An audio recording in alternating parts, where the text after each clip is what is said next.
आज हम लोग यूजीसी नेट के पेपर फर्स्ट की यूनिट 2 की क्लास में हम लोग देखेंगे वेरिएबल्स के बारे में। जैसा कि नाम से ही आपको पता चलता है वेरिएबल्स। वेरिएबल्स का मतलब होता है चर, और चर का मतलब होता है बदलने वाला। मतलब ऐसी विशेषता या ऐसा गुण जिसे हम बदल सकते हैं, माप सकते हैं या नियंत्रित कर सकते हैं, उसी को हम लोग क्या कहते हैं, वेरिएबल कहते हैं। अनुसंधान में उन चीज़ों को वेरिएबल कहते हैं। जैसे आप इसका एक छोटा सा एग्जांपल देख सकते हैं कि आप एक रिसर्च कर रहे हैं और इस रिसर्च में आप देखना चाहते हैं कि किसी दवा का असर, जो कोई मेडिसिन है, मेडिसिन का असर बुखार पे कितना हो रहा है। तो बुखार पे कितना हो रहा है, यहाँ पे ये मेडिसिन वेरिएबल हुआ और बुखार भी वेरिएबल हुआ। क्योंकि मेडिसिन हम देंगे तो बुखार में बदलाव आएगा। मेडिसिन को भी हम घटा बढ़ा सकते हैं। जैसे एक टेबलेट की जगह हम लोग 2 टेबलेट दे सकते हैं, तो बुखार हो सकता है जल्दी से उतर जाए। या ऐसा हो सकता है कि बुखार 104 है और वो 98 पे आ जाए। लेकिन जब एक मेडिसिन देते हैं हम लोग तो बुखार 98 नहीं 100 पे रुका रहता है। तो देख रहे हैं नहीं, यहाँ मेडिसिन में भी बदलाव आया और बुखार के मेज़रमेंट में भी बदलाव आया। तो ये हो गया वेरिएबल। मतलब इस मेडिसिन का प्रभाव हम देखना चाहते हैं इस बुखार पे, तो ये हो गया वेरिएबल। मेडिसिन का प्रभाव देखना चाहते हैं बुखार पे, मतलब मेडिसिन हो गया इंडिपेंडेंट वेरिएबल। मेडिसिन तो किसी से प्रभावित नहीं हो रहा है, लेकिन मेडिसिन से बुखार प्रभावित हो रहा है।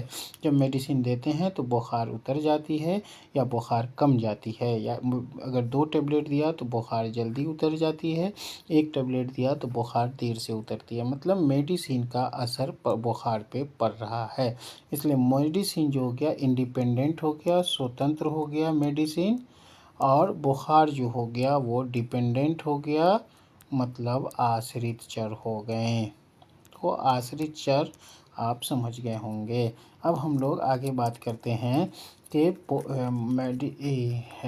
चर वेरिएबल्स जो होते हैं वो कई प्रकार के होते हैं। जो यहाँ पे आप लोग एक लिस्ट देख रहे हैं, इस लिस्ट को आप लोग देख लीजिएगा। इसमें से 5-6 वेरिएबल्स के बारे में हम लोग जल्दी जल्दी में बात कर लेंगे। इसमें दिया हुआ है इंडिपेंडेंट वेरिएबल, दूसरा दिया हुआ है डिपेंडेंट वेरिएबल, तीसरा दिया हुआ है क्वांटिटेटिव, क्वालिटेटिव, इंटरवेनिंग और मॉडरेटिंग वेरिएबल। इसके अलावा भी बहुत सारे वेरिएबल है जिस पे हम लोग बात करेंगे।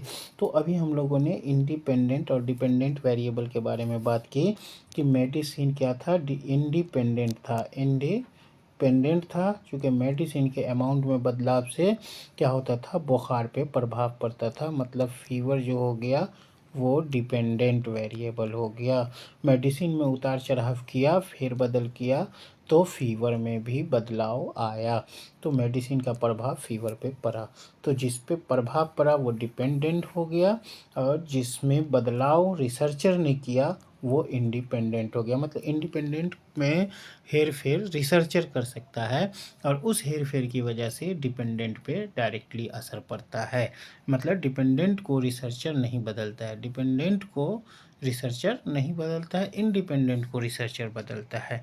और रिसर्चर के बदलने की वजह से जो डिपेंडेंट है वो बदल जाता है। जैसे इंडिपेंडेंट मेडिसिन है, इसको रिसर्चर बदलेगा, मतलब कम या बेस रिसर्चर करेगा और उसका प्रभाव बुखार पे पड़ेगा।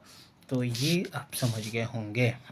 अब आता है क्वांटिटेटिव वेरिएबल और क्वालिटेटिव वेरिएबल, इस दोनों के बारे में हम लोग देखते हैं।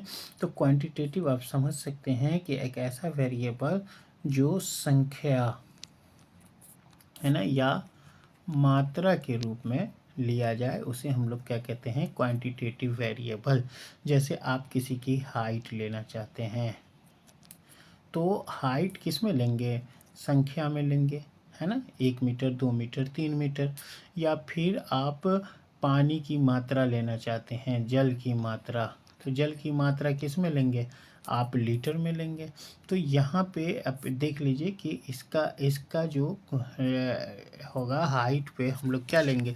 जैसे हम लोग लेंगे कि कोई आदमी ज़्यादा स्वस्थ है, या कोई आदमी ज़्यादा स्वस्थ कब हो सकता है, या एक स्वस्थ आदमी ज़्यादा लंबा होगा या एक अस्वस्थ आदमी ज़्यादा लंबा होगा। तो यहाँ पे स्वास्थ्य जो है स्वास्थ्य जो है इंडिपेंडेंट हो गया और स्वास्थ्य पे डिपेंड करता है ये लंबाई। या फिर आप दूसरी तरफ कह सकते हैं कि अगर आप बच्चों पे ये रिसर्च करेंगे कि कौन बच्चा का हाइट ज़्यादा होगा, वैसे बच्चे का जो पौष्टिक आहार लेगा उसका हाइट बढ़ेगा, उसका हाइट कितना आता है, या पौष्टिक आहार, अगर कोई पौष्टिक आहार नहीं ले रहा है तो उसका हाइट कितना, मतलब उसके हाइट में क्या फ़र्क पड़ेगा। तो पौष्टिक आहार लेने से हाइट यकीनन ज़्यादातर बच्चों की लंबी होगी, और जो कम पौष्टिक आहार होता है उसकी हाइट यकीनन थोड़ा छोटी होगी। तो हाइट डिपेंड कर गया पौष्टिक आहार पे। तो पौष्टिक आहार इंडिपेंडेंट, हाइट डिपेंडेंट हो गया। लेकिन यहाँ हाइट क्या हो गया, हाइट हो गया क्वांटिटेटिव वेरिएबल। समझ में आ गई बात। तो क्वांटिटेटिव वेरिएबल हो गया। अब पौष्टिक आहार जो हो गया, इसको तो हम लोग संख्या में नहीं लेंगे या मात्रा में नहीं लेंगे। तो पौष्टिक आहार जो हो गया वो क्या हो गया, आप समझ सकते हैं कि वो हो गया क्वालिटेटिव। समझ में आई बात। इसका और एग्जाम्पल आप देख सकते हैं कि देखिए, जैसे यहाँ पे है हाइट लिया या डिस्टेंस लिया या फिर कोई नंबर लिया, तो ये हो गया, क्या हो गया, क्वांटिटेटिव। लेकिन जैसे कलर लिया, नस्ल लिया, ब्रीड मतलब नस्ल, कलर मतलब कलर जानते हैं, तो ये हो गया क्या, क्वालिटेटिव। जैसे हमने यहाँ पे किया दरवीर नस्ल, है ना, दरवीर नस्ल के जो लोग हैं वो कैसे हैं, उनका गुण क्या, मतलब उनकी हाइट, दरवीर नस्ल की हाइट देखेंगे तो दरवीर नस्ल, नस्ल को तो नहीं ना संख्या में नापेंगे, तो ये हो जाएगा क्वालिटेटिव। उसी तरह आर्यन नस्ल की हाइट, तो आर्यन नस्ल की हाइट, तो आर्यन नस्ल जो है, आर्यन नस्ल तो क्वालिटेटिव हो गया, उसको तो हम लोग नंबर में नहीं नापेंगे, लेकिन इसकी हाइट, हाइट हम लोग किस में नापेंगे, नंबर में। तो आर्यन नस्ल, नस्ल हो गया क्वालिटेटिव और हाइट हो गया क्वांटिटेटिव। उसी तरह कलर के जैसे कलर पे भी हम लोग रिसर्च कर सकते हैं। जैसे भूरी आँख वाले लोग टैलेंटेड होते हैं या नहीं, काली आँख वाले लोग टैलेंटेड होते हैं कि या नहीं। तो यहाँ पे जो आँख का कलर हो गया वो हो गया क्वालिटेटिव, मतलब उसके गुण पे हम लोग अध्ययन करेंगे और फिर बताएंगे कि वो टैलेंटेड है या नहीं है, मतलब इसमें नंबर का काम नहीं हो रहा है। तो ये हो गया क्वालिटेटिव। अब हम लोग इंटरवेनिंग वेरिएबल के बारे में देखेंगे। तो इंटरवेनिंग वेरिएबल जो होता है, यहाँ हम लोग जो बात किए हैं है ना, अभी तक हम लोग किस पे बात कर चुके हैं, ये 4 पे बात कर चुके हैं। अब अगला है इंटरवेनिंग वेरिएबल। तो देखिए इंटरवेनिंग वेरिएबल, इसमें साफ कहा जाता है कि देखते हैं हस्तक्षेप करने वाले चर।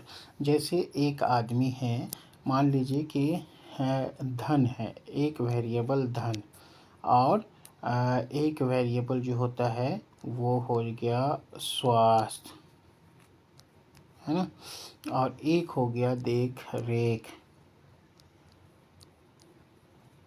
तो एक चीज़ बताइए कि अगर आपके पास धन है तो आपकी देख रेख अच्छी होगी, अगर आपके पास धन है नहीं है तो आपकी देख रेख खराब होगी। तो अगर धन है तो देख रेख अच्छी होगी, देख रेख अच्छी होगी तो आपका स्वास्थ्य अच्छा होगा। देख रेख अच्छी का मतलब कि आप डॉक्टर से मिल सकेंगे, आप अपने खान पीन पे ध्यान दे सकेंगे। तो कैसे देंगे, जब धन अच्छा रहेगा तो आप देख रेख अपनी अच्छे से कर सकेंगे, और अच्छी देख रेख की वजह से आपका स्वास्थ्य अच्छा होगा।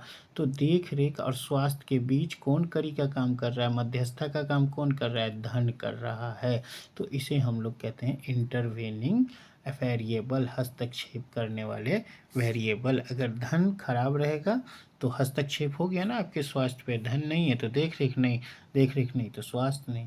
तो उसी तरह से है मॉडरेटिंग वेरिएबल, मतलब सेम यही चीज़ है। मॉडरेट वेरिएबल जो होता है ना, किसी चीज़ को कमज़ोर और किसी चीज़ को मजबूत बनाता है। उस पर भी हम लोग नीचे मॉडरेटिंग वेरिएबल को एक बार थोड़ा सा देख लेते हैं कि देखिए मॉडरेटिंग वेरिएबल में क्या कहते हैं कि a variable that change the relationship between dependent and independent variable by strengthening या वीकनिंग द इंटरवेनिंग वेरिएबल। मतलब धन को हम लोग कम या ज़्यादा करके इसका प्रभाव देख सकते हैं किस पे, इंडिपेंडेंट और डिपेंडेंट वेरिएबल पे। समझ रहे हैं? तो जैसे हम लोग देखें ना, अभी तुरंत हम लोग देखे हैं कि धन का स्वास्थ्य पे क्या प्रभाव पड़ रहा है। तो स्वास्थ्य पे धन का जो प्रभाव पड़ रहा है वो आप देख रहे हैं। ये आर्थिक स्थिति, मतलब यही को आप लिख लीजिए धन। तो धन एक हो गया स्वतंत्र चर, धन पे प्रभाव नहीं ना पड़ेगा स्वास्थ्य का। और ये जो शारीरिक जांच हो गई वो हो गया आश्रित चर। आपके पास जितना धन रहेगा आप उतना अपना शारीरिक जांच करा सकते हैं, जितना कम धन रहेगा उतना कम शारीरिक जांच कराएंगे। तो धन हो गया इंडिपेंडेंट, धन क्या हो गया, इंडिपेंडेंट। लेकिन ये जो शारीरिक जांच है वो किस पे डिपेंड करता है, धन पे करता है। तो ये हो गया डिपेंडेंट। समझ में आई बात? तो डिपेंडेंट हो गया। अब ये जो धन और शारीरिक जांच है ये हो गया, देख रहे हैं ना, इंडिपेंडेंट और डिपेंडेंट। लेकिन अगर आपके पास धन है तो आप शारीरिक जांच कराइएगा, शारीरिक जांच कराइएगा तो आपका जो देख लीजिए यहाँ पर लोगों द्वारा डॉक्टर से कहे जाने पर अध्ययन में आयु। तो आप जितना शारीरिक जांच कराइएगा आपका स्वास्थ्य उतना अच्छा रहेगा। अच्छा रहने की वजह से आपकी आयु क्या होगी, एज बढ़ेगी, आप ज़्यादा दिनों तक जिंदा रहेंगे। तो देख रहे हैं यहाँ धन को मजबूत या कमज़ोर करके आपकी आयु पे उसका प्रभाव देखा जाता है। तो यही कहते हैं इंटरवेनिंग चर को कि देखिए क्या कहता है कि आर्थिक स्थिति और लोगों द्वारा डॉक्टर से कितनी बार कार्रवाई की जाती। देखिए इसका ये पढ़िए पहले कि एक चर जो मध्यवर्ती चर के प्रभाव को मजबूत या कमज़ोर करके आश्रित और स्वतंत्र चर के बीच संबंध बदलता है। तो मध्यवर्ती चर इससे पहले पढ़े थे ना कि धन मध्यवर्ती चर है, इसको मजबूत या कम करके हम लोग क्या करते हैं कि शारीरिक जांच को प्रभावित करते हैं। और शारीरिक जांच जब आपका कम होगा तो आपकी आयु कम रहेगी, शारीरिक जांच जितना ज़्यादा आप कराएंगे आपकी आयु उतनी ज़्यादा बढ़ेगी। ये कहने का मतलब है जब आपकी स्वास्थ्य खराब रहेगी उस वक्त के लिए तो धन पे डिपेंड कर जाता है। तो है ना, तो शारीरिक जांच आयु को बढ़ाता है, जितना ज़्यादा शारीरिक जांच उतना ज़्यादा। तो शारीरिक जांच किस पे डिपेंड करता है, धन को कमज़ोर या मजबूत करने पे। अगर धन कमज़ोर है तो शारीरिक जांच कम होगी, धन मजबूत है तो शारीरिक जांच ज़्यादा होगी। तो यही कहता है कि मध्यवर्ती जो चर है उसको कमज़ोर या मजबूत करके हम लोग डिपेंडेंट और इंडिपेंडेंट के बीच का क्या देखते हैं, संबंध को देखते हैं। तो इस तरह से आप समझ गए होंगे इस 6 वेरिएबल के बारे में। अब फिर हम लोग अगले दिन